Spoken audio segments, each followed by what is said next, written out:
हे ईश्वर, हमें आत्मशांति दो उन चीजों को स्वीकार करने की जिन्हें हम बदल नहीं सकते, हिम्मत दो उन चीजों को बदलने की जिन्हें हम बदल सकते हैं, और इन दोनों में भेद जानने की सद्बुद्धि दो।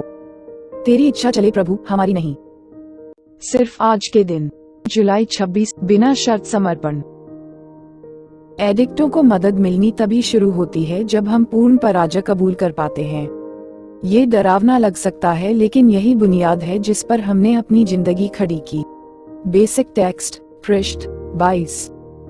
हम में से अधिकांश ने वह सब किया है जो हम सोच सकते थे, अपनी क्षमता के अनुसार भरसक प्रयास किया है, अपने अंदर की आध्यात्मिक शून्यता को भरने की कोशिश की है।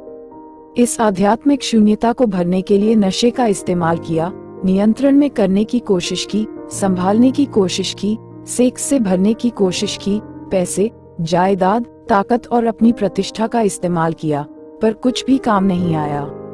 हम शक्तिहीन हैं, हमारी जिंदगियां अस्त व्यस्त हैं, कम से कम अकेले हमारे बस का नहीं है। और इस सच्चाई को नकार देने से हमारी हकीकत तो बदल नहीं जाएगी। इसीलिए हम समर्पण कर देते हैं। हम उच्च शक्ति से प्रार्थना करते हैं कि अब वही हमारी इच्छा और हमारी जिंदगियों की देखभाल करें।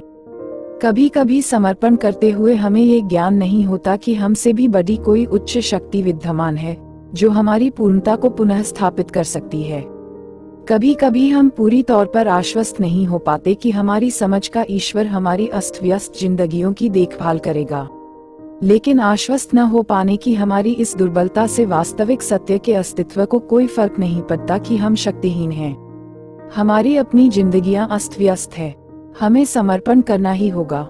केवल ऐसा करके ही हम अपने को पूरी तरह खोल पाएंगे, और इतना खोल पाएंगे कि अपने पुराने विचारों, मनोभावों को और अतीत की तबाही को अपने दिलों दिमाग से दूर फेंक पाएंगे। और तभी हम अपने अंतर्मन में उच्च शक्ति के प्रवेश के लिए जगह बना पाएंगे। सिर्फ आज के दिन, मैं बिना किसी शर्त के समर्पण कर दूंगा। मैं अपने इस समर्पण को निहायत सरल भी बना सकता हूँ और जटिल भी, जैसा भी मैं चुनता हूँ। लेकिन जो भी हो, समर्पण तो मैं करूंगा ही। हे ईश्वर, हमें आत्मशांति दो उन चीजों को स्वीकार करने की जिन्हें हम बदल नहीं सकते, हिम्मत दो उन चीजों को बदलने की जिन्हें हम बदल सकते हैं, और इन दोनों में भेद जानने की सद्बुद्धि दो। तेरी इच्छा चले प्रभु, हमारी नहीं। Thanks for watching. Like, comment, share, subscribe at @rain__9